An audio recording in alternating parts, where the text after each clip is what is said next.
अस्सलाम वालेकुम, आप देख रहे हैं उर्दू पॉइंट। मैं हूं उस्मान बट। नाज़रीन, इस वक्त हम सुप्रीम कोर्ट लाहौर रजिस्ट्री के बारे में मौजूद है, जहां सुबह 10 बजे से वज़ीर आला पंजाब हमजा शहबाज शरीफ साहब के इंतखाब के खिलाफ जो कि यहाँ पर केस की समाअत जारी थी, chief justice of Pakistan Umar Ata Bandial साहब की सरबराही में ये समाअत जारी थी। वीडियो लिंक के जरिए यहाँ पर समाअत जारी थी। तो अभी जो एक अहम खबर आई है हम तक, वो आप तक पहुँचाते हैं। हमारे साथ एक एडवोकेट राना रिजवान साहब मौजूद हैं, उनसे जानते हैं कि हमजा शहबाज शरीफ के बारे में जो कोर्ट्स के रिमार्क्स आए हैं वो क्या है, वो ये बताते हैं। जी साहब बताइएगा। जी, सुप्रीम कोर्ट का ये फैसला आया है कि हमजा शहबाज को जो है 1 जुलाई वाला जो फैसला है उसी पे बहाल कर दिया गया है। उसकी जो पावर सारी हैं वो डिसमिस कर दी गई हैं, उनको ट्रस्टी वज़ीर आला बना दिया गया है। क्योंकि जो डिप्टी स्पीकर है वो कोर्ट में पेश नहीं हुए, उनसे जवाब मांगा था। इरफान कादर साहब ने उनके बारे में जो ब्रीफ करना चाहिए था वो ब्रीफ नहीं कर सके। तो मेरा ख्याल है कि ये दोबारा ही इंशाल्लाह इलेक्शन होंगे, ये जो चीफ मिनिस्टर पंजाब के हैं। इस ये है कि 1 जुलाई वाली पोजीशन जो दोबारा बहाल होगी, एक आर्जी वज़ीर आला उनको बना दिया गया। अबूरी वज़ीर आला क्या होता है, मतलब उनके पास क्या पावर नहीं होती?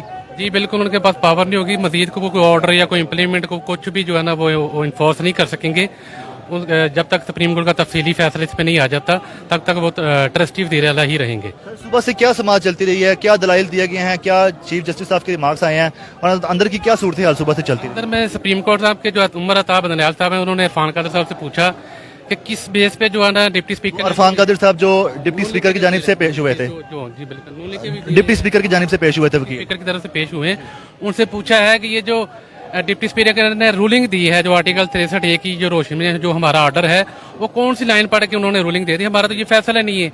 जो आपको जो बेहतर लगा वो आपने रूलिंग पढ़ के आपने जो फैसला कर दी है, उसमें डिटेल मांगी है। इरफान कादर साहब ने बोला जी मैं तो अभी 2 घंटे पहले हायर किया गया है, उस फैसले को तफसीली से पढ़ूंगा तो फिर मैं कुछ जवाब दूंगा। तो चूंकि डिप्टी स्पीकर जो है वो भी खुद पेश हुए, सुप्रीम कोर्ट के जज साहब ने उनको बोला वो भी पर्सनली उसमें पेश हूँ, वो आके अपनी वजाहत पेश करें। ठीक है, तो ये बताएं कि अब ये इलेक्शन कब तक एक्सपेक्टेड है? आप क्या समझते हैं कि कब तक दोबारा या उसी तरह इलेक्शन होंगे दोबारा? जो काफली के वोट्स हैं जो उसके बाद क्या काउंट किए जाएंगे, मतलब क्या होने वाला है? अब मेरा ख्याल में जो तफसीली फैसले में सारा कुछ आएगा। अभी तफसीली फैसला नहीं है, अभी तो ये टेम्परेरी फैसला जो डिसीजन है सुप्रीम कोर्ट ने दी है, अभी तफसीली फैसले में सारी वजह सामने आ गई। उससे पहला जो कबल वक्त होगा जो भी कहूँगा, देखते हैं क्या सुप्रीम कोर्ट फैसला करती है। अच्छा, ये बता दें कि जो कि चीफ जस्टिस साहब के और क्या रिमार्क्स आए थे? सिर्फ एक तो उन्होंने कहा ये अबूरी वज़ीर आला रहेंगे, उसके अलावा क्या रिमार्क्स? जैसा उमर अता बंदयाल साहब उनको कह रहे थे कि हमारा जो है ना ये जो ऑर्डर आर्टिकल 63 पढ़ रहे हैं, इसमें हमारा हर ये नहीं है। जो पार्लियामेंट जो लीडर होता है वो ही लीड कर रहा होता है, जो MP या MNA होते हैं पार्टी के, क्योंकि वो अपनी पार्टी को ही वोट दे रहे थे, उन्होंने किसी और पार्टी को वोट नहीं दिए। तो ये एकदम से लेटर जो है, मैं वो लेटर देखना चाहता हूँ, डिप्टी स्पीकर मुझे वो लेटर दिखाएं। वो जो लेटर पढ़ के उन्होंने जो है ना फैसला किया, रूलिंग कर दी, मुझे वो लेटर दिखाएं। तो उसके बारे में ये बात वही मेरी पहले वाली बात को वो अब देखें, जो तफसीली फैसला आएगा उसमें पता चलेगा उसमें बारे में क्या फैसला आता है। सर नेक्स्ट क्या होगा, मतलब अब क्या होने जा रहा है ये बताएं। नेक्स्ट मेरा ख्याल है ये कि इलेक्शन जो है, अगर तो चौधरी शुजात साहब और परवेज अली साहब के आपस में अगर बार्गेनिंग या मीटिंग या आपस में गठजोड़ नहीं होता, तो मुझे जो पहली वाली सूरत नजर आ रही है कि वो जो पार्टी का जो सरबराह है वो इन अराकीन को डीसीट कर देगा और उन 10 हल्कों पे दोबारा इलेक्शन होंगे। फिर मुझे तो बाजार ये नजर आ रहा है। जी, और कुछ कहना चाहेंगे, मतलब अंदर जो समाअत हुई उसके बारे में, जो आज की समाअत थी उस पर क्या कहना चाहेंगे? बीइंग लॉयर मैं तो ये कहना चाहता हूँ कि सुप्रीम कोर्ट को उन्होंने 2 बजे इसको स्पीकर को तलब किया, तो उसको आना चाहिए था। सुप्रीम कोर्ट एक अथॉरिटी का नाम है, क्योंकि अगर डिप्टी स्पीकर साहब अगर आज आ जाते, पेश हो जाते, तो आप समझते हैं कोई पेश रवि हो जाती, मतलब कि पेशकदमी हो जाती, आगे कोई फैसला हो जाता कि अभी से मतलब करवा दी जाए, ये अबूरी वज़ीर आला वाला फैसला शायद ना होता? आप समझते कुछ ऐसा होता? जी बिल्कुल ठीक है, मैं बिल्कुल समझता हूँ। अगर वो आ जाते फिर भी वकील ने ही दलाइल देने थे ना? नहीं, क्योंकि वो रूलिंग करने वाला और डिसीजन लेने वाला तो उस वक्त डिप्टी स्पीकर था ना, उसने ही बताना था कि आपने जो एक्शन लिया है, रूलिंग दी है, किस बेस पे दी है। तो उसका जवाब वो खुद बेहतर तरीके से दे सकता था, तो उसने अपने वकील को भेज दिया, खुद नहीं आया।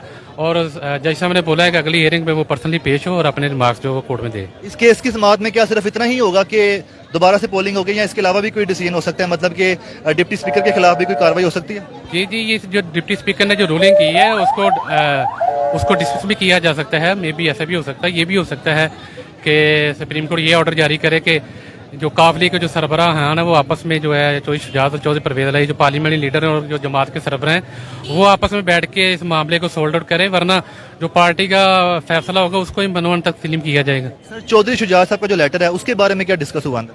उसी का तो उन्होंने पूछा जज साहब ने कि मुझे वो डिप्टी स्पीकर खुद आते हैं, मुझे लेटर पता नहीं वो लेटर था भी या नहीं, मुझे वो पर्सनली दिखाते कि मैंने ये लेटर पढ़ के ये फैसला किया है। अब वो स्पीकर साहब आएंगे तो वही बेहतर बता सकते हैं, इसीलिए जो है ना दोबारा इंशाल्लाह पीर को मेरा ख्याल है ये हो रही हेयरिंग होगी दोबारा। Thank you so much. नाज़रीन, जैसा कि आपने जाना, हमारे साथ सीनियर एडवोकेट साहब मौजूद थे और उन्होंने सारी समात देखी और हमें तफसीलन आगाह किया है कि अंदर जो समात हुई है अबूरी वज़ीर आला हमजा शहबाज शरीफ साहब को बनाने का जो फैसला मतलब कि इंदिया दिया गया है, अभी जो तफसीली फैसला है वो बाद में जारी होगा। समात अभी अब जारी है, अब से कुछ देर बाद समात भी मुकम्मल हो जाएगी, उसके बाद जो है मुकम्मल फैसला जारी किया जाएगा, उससे भी हम आपको आगाह करेंगे। लेकिन अब तक ये सूरत हाल है, जो कारकुनान और जितने भी यहाँ पर जो लोग थे अब वापसी को रवाना हो रहे हैं और इसके बाद जो अगला जो लाइहा अमल होगा उससे भी हम आपको जल्द अज जल्द आगाह करेंगे।